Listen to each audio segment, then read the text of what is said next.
নমস্কার বন্ধুরা, আমি তোমাদের জন্য একটা অয়েল ফ্রি হেলদি শিম ভাপে নিয়ে চলে এসেছি। একটা ড্রপও অয়েল ইউজ করবো না আমরা এখানে। কী কী লাগছে দেখে নাও।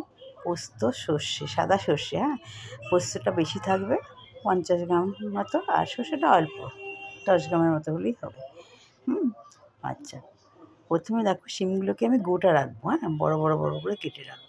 কেটে দুদিকে মুখটা ছাড়িয়ে নেবো। ওটা নিয়ে তার মধ্যে পোস্ত বাটাটা দেবো। পোস্ত আর সর্ষে যে পেস্ট করে রেখেছিলাম কাঁচা লঙ্কা দিয়ে, ওই বাটাটা আমি দিয়ে দিলাম। তারপরে আমি টক দই নেবো। টক দইটা একটু বেশি আছে, এই 60-70 গ্রামের মতো আছে। তার মধ্যে একটু জল দিয়ে ভালো করে ফেটিয়ে নেবো। ফেটিয়ে নিয়ে শিমের মধ্যে দিয়ে দিলাম। আর দেবো হলুদ, দেবো একটু কাশ্মীরি লঙ্কার গুঁড়ো দেবো, আর দেবো একটু নুন। আর কিছু দেবো না, কোনো তেল টেল দেবো না। এটা খুব ভালো করে মেখে রেখে দেবো হাফ অ্যান আওয়ার। ভালো করে মেখে রেখে দিয়ে তারপরে আমি ননস্টিক প্যানের মধ্যে, দেখো প্যানটা সম্পূর্ণ ফাঁকা, এতে আমার কাছে কোনো গোপনীয়তা নেই। ওই যে শিমগুলো মেখে রেখেছিলাম, ম্যারিনেট করা আছে, সেই শিমগুলো আমি দিয়ে দিলাম।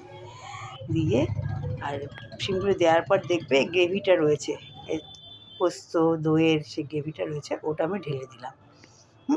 ঢেলে দিয়ে একটু ঢেকে রাখবো। ঢেকে এটা ভাপে তো, এটা ঢেকে রেখে রান্না করতে হবে। একটু নাড়াচাড়া করে দিয়ে ঢেকে রাখবো। ঢাকার পরে আমি একটু উল্টে দেবো। উল্টে দিয়ে দেখবে একটু ডিমটা একটু সিদ্ধ মতো হয়ে এসছে।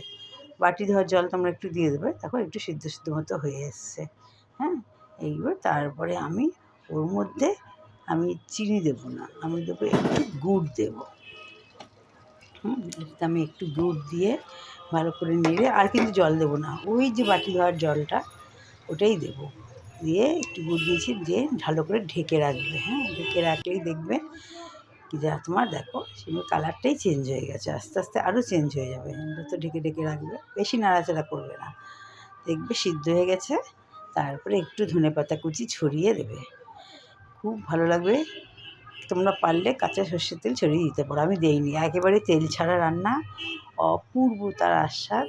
সবাই খুব, যারা খেয়েছে সবাই খুব ভালো বলেছে। তোমরাও করবে আশা করি, আর আমাকে লিখে জানাবে কীরকম লাগলো রেসিপিটা। আচ্ছা, আর সাবস্ক্রাইব করে দিও, পরের ভিডিও তোমরা সহজেই পেয়ে যাবে। নমস্কার।